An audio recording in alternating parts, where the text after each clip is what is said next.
This is a penny. And this is Ryan Trahan holding a penny. He once lived on just a single penny for an entire week. Food. 2 days I've had McDonald's, and a corn dog. Well, I haven't eaten the corn dog yet, but this is it. Shelter.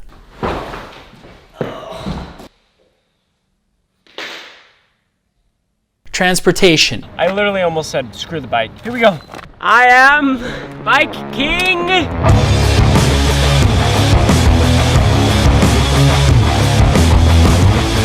Everything on just 1 cent. Now, he was able to turn that penny into hundreds of dollars over that week, but I was curious, how much would that penny be worth if he kept going? What's the potential of a penny? Thousands? Millions? Billions? The answer shocked me. Hey, what's up everyone? It's Matt from Family Money School. If you're curious to know how much a penny can actually be worth, give the old like button a little tap, ski, and hutch so that other people can discover what's about to blow your mind. You just blew my mind. This is a penny, equal to 1 cent in American currency. Some people may think it's trash. I think it's an opportunity. Okay, I love this. Most people just ignore pennies. I mean, they walk by them on the street. You know, in some countries like Canada, Britain, and Australia, they're not even made anymore. And the US is following suit in 2023. Entrepreneurs like Ryan, they see opportunities where others see trash. Whether it's flipping couches or furniture, reselling on eBay, scrapping metal for cash, or finding treasures at garage sales like epic entrepreneur Gary Vaynerchuk. I'm just predicting just these two. Out of the trillion, I literally bought like 200 Matchbox Hot Wheels collectible cars for $15, and I looked up one so far, this one. And even if it's not dealing with actual garbage, all entrepreneurs have a vision of a potential future that most others don't see. I mean, back in the 90s, who thought that your phone, wallet, music player, computer, and camera could all be one device? Steve Jobs did. I mean, in 1994, who thought that people would buy books, groceries, TVs, and pretty much anything else online? I'll tell you who. Jeff Bezos. Who thought people would pay to be driven somewhere in someone's personal car? Who thought people would pay money for virtual currency? Now, Ryan saw the potential to turn a penny into a pen, and then a dollar, and then some mints, and then even more money. I think that penny is worth much more. How much more? Well, I'm going to put a dollar value on every skill that he demonstrated in the penny challenge, and we're going to see where we end up. For people with a growth mindset, they can, with time, effort, and practice, acquire and improve skills and abilities to accomplish things previously thought impossible. I mean, just look at any successful entrepreneur, athlete, professional, or student, and you'll find this characteristic. So for me, this is worth at least $3.5 million. And I'll tell you what, that's on the conservative end. Now, if you disagree with me, let me know that I'm out to lunch in the comments below. I guess I'll just draw Abraham Lincoln again. No, yeah, he's known as Honest Abe. I have to be honest, commerce is a gentleman's and gentle ladies' game. This is not made for scumbags. Yet. Commerce is not for scumbags, okay? So nice guys don't finish last. They finish first. Scumbags can appear to finish first, and then, well, they're just finished. I mean, think of Martin Shkreli, Bernie Madoff, Ken Lay, and recently, Elizabeth Holmes. You don't have to be a jerk to get ahead with money. And in fact, Ryan is the perfect example of how being kind and generous can actually be a business recipe for success. With over 30 million copies sold, Dale Carnegie's classic book, How to Win Friends and Influence People, takes you step by step through how to strategically make this happen. And if you go into Warren Buffett's office, you won't find any degrees hanging on his walls. Nope. All you'll find is a certificate of completion from Dale Carnegie's course in effective speaking, leadership, and the art of winning friends and influencing people, dated January the 23rd, 1952. I mean, this book has influenced countless entrepreneurs, including Warren Buffett, so it's actually worth its weight in gold. In fact, it's worth much, much more than that. So for me, I'm pegging the total value of this skill at $2.5 million. You $1. Yay! Thank you so much. Get as much as you want if you're getting the double bubble. Because it's, oh! Yeah, there we go. Appreciate you, man. Thank you. I'll take it. I'll take it for a double bubble. Oh my gosh. Thank you so much. She's so great. Thank you. Thank you. I appreciate it. Thanks for the help. Okay, Ryan is a great example of how charm can actually lead to cha-ching. I mean, how many times in these videos does he get the sale or have people bend over backwards to help him out just because he's genuinely a nice guy? I mean, I'll tell you, I counted 26. No, I didn't count. I've got better things to do with my time, but it's a lot. He's a well-mannered, polite, funny, good-natured, and overall charming guy. And this clearly helps disarm people. Now, the bottom line is that people buy from people they trust, and they're way more likely to trust you if they like you. This is true not just in sales, but in life in general. Now, Ryan accomplishes this with ease. Now, total value of this, I'm putting at $1.35 million. No? Dollar Tree. You guys are insane.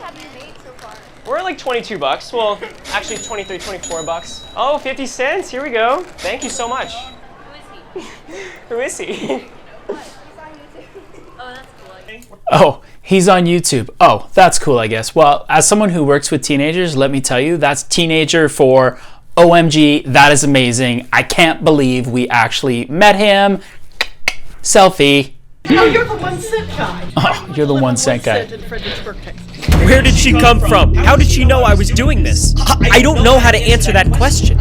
It was Ben Franklin who said it takes many good deeds to build a good reputation and only one bad one to lose it. And Warren Buffett gets this. He said it takes 20 years to build a reputation and just 5 minutes to ruin it.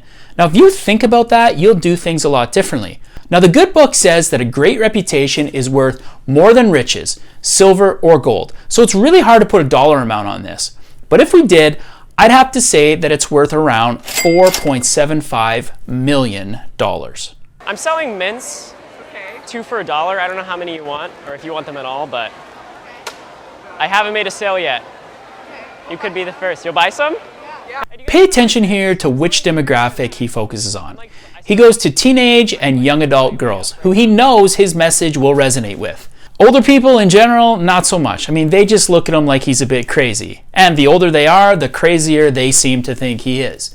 So he starts to hone in on his target market. And as he does, wow, the sales go through the roof. Knowing who your target market is critical to your success as an entrepreneur.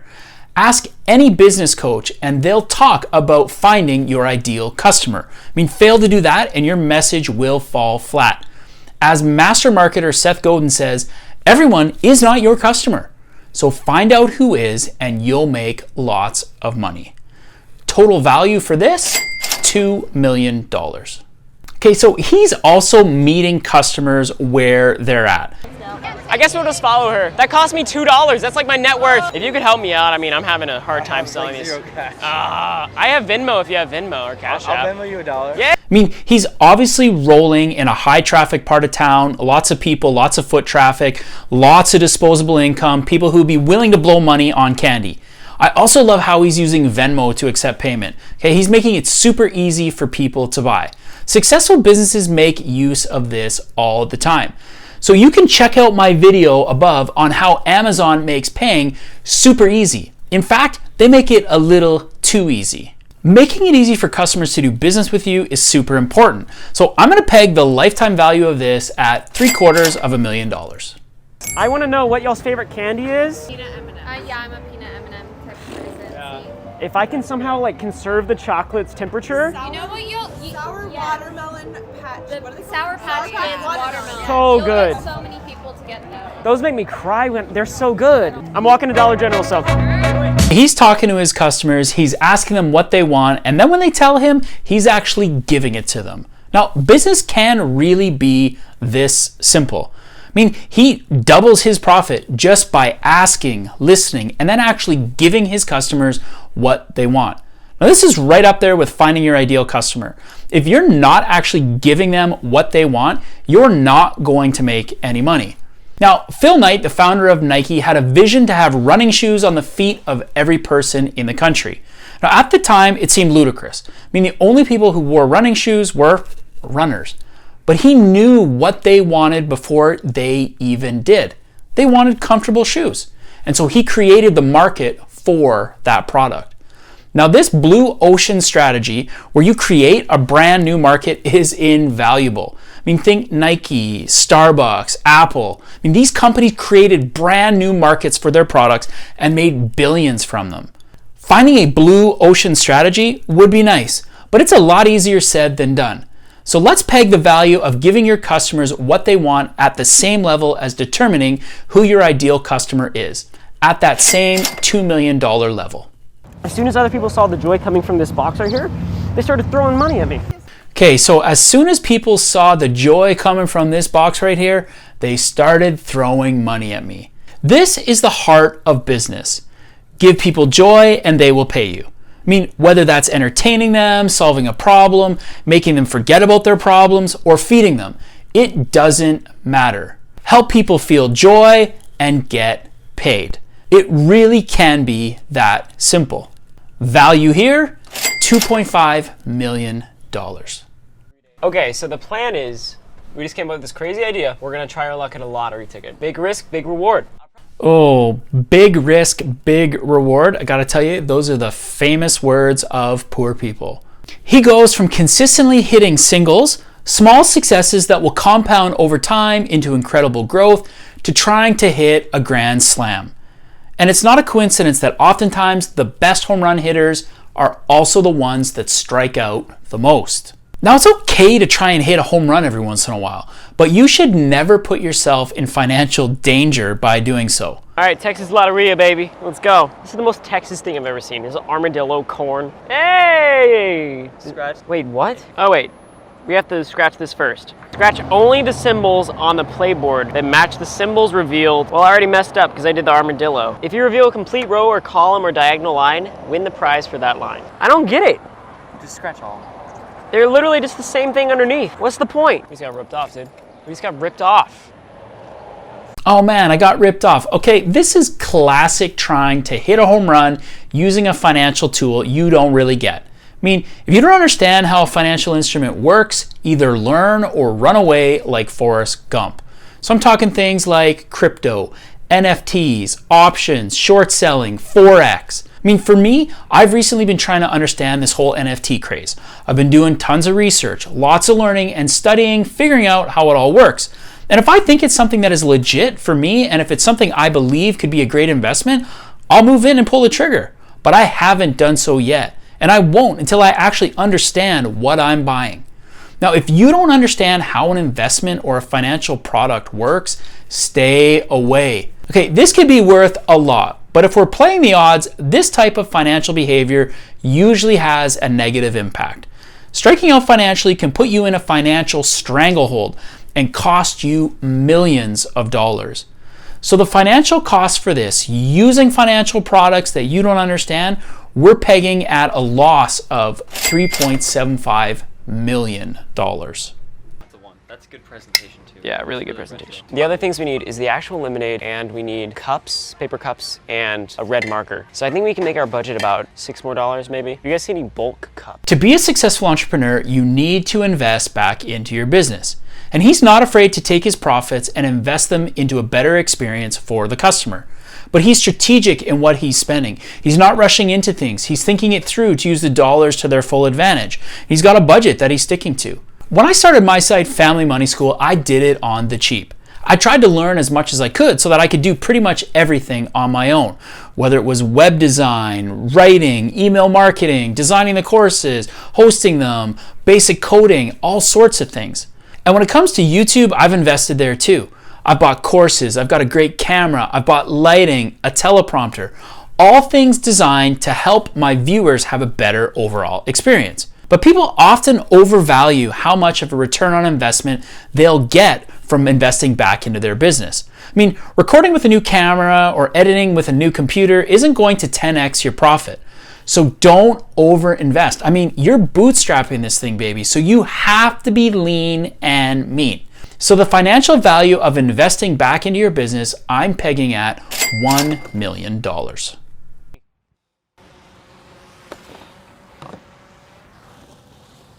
Whew, yeah. Business is pretty slow today. On any other day I would. I really would. Especially golden retrievers. I should put Venmo on here, huh? Now, you've got to be adaptable, but not too adaptable. I mean, whether it's in business or in life, if something isn't working, you need to read and react and adjust on the fly. Is the dog kisses offer still available? You can do it. Okay. Okay, I think that would work. I'll get you a glass of lemonade first. Oh wait, we didn't even bust the ice open. You're our first customer. Look out, guys. There's your lemonade, sir. If you say. I mean, Albert Einstein said the definition of insanity was doing the same thing over and over again, but expecting different results. Go. Try to get in front of him. They're literally a portable lemonade. Lemonade. Lemonade. You want some lemonade? We got a stand right here. That's crazy, guys. Actually. They just stumbled right upon us. That's crazy. Okay, yeah, Okay, us two actually. We are too. What color cups do you $1? want? Blue. Everyone wants blue? Everyone wants blue. All right, 4 blues coming up. Now, I have to tell you though, it is a balance because you can change course too much and never actually stick with something long enough for it to take root. One of my favorite entrepreneurs is John Lee Dumas, and he talks about focus. Follow one course until success. And it really is that simple. I mean, it's important to choose a market or endeavor that you have experience in, or that at least you'd be willing to become competent in.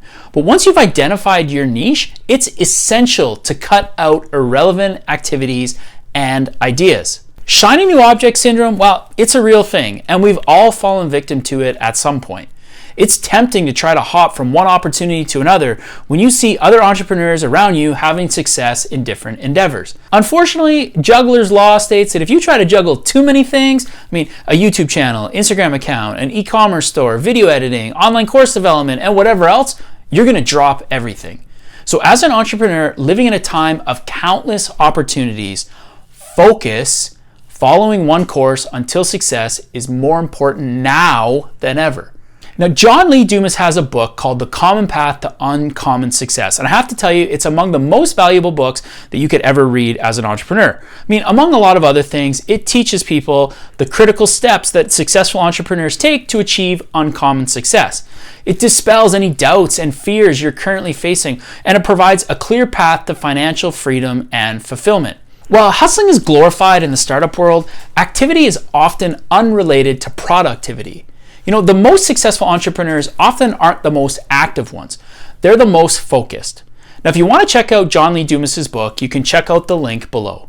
So I'm pegging the financial value of being adaptable, but not too adaptable, at $2.75 million. Eating my Lunchable. Even after eating this stuff, I'm probably going to be going to bed hungry, most likely. And that actually brings me to pretty much why I wanted to make this series in the first place. Basically, this entire series, every single video is going to be a fundraiser. And we're going to be raising money the entire time. You can see how we're doing on YouTube, which is really cool. Okay, this is awesome. I love the fact that he is doing this for charity. Now, what is it that drives you? The reason probably isn't money. At least it shouldn't be. There's a reason that career counselors almost always ask the same question. If money were no object, what would you do? So find your why and go after it. Now, the value of this, we can't put a number on it because it is priceless. Okay, so the total lifetime value of all this knowledge is $19.4 million. That's an insane amount of money. But having the knowledge and actually getting paid are two totally different things. So to help you out, I put together a video showing you the top side hustles that no one is talking about, that you can use to make a ton of money. Now, using these side hustles and your new knowledge, you'll be serving people and making boatloads of cash super fast. I'll see you there.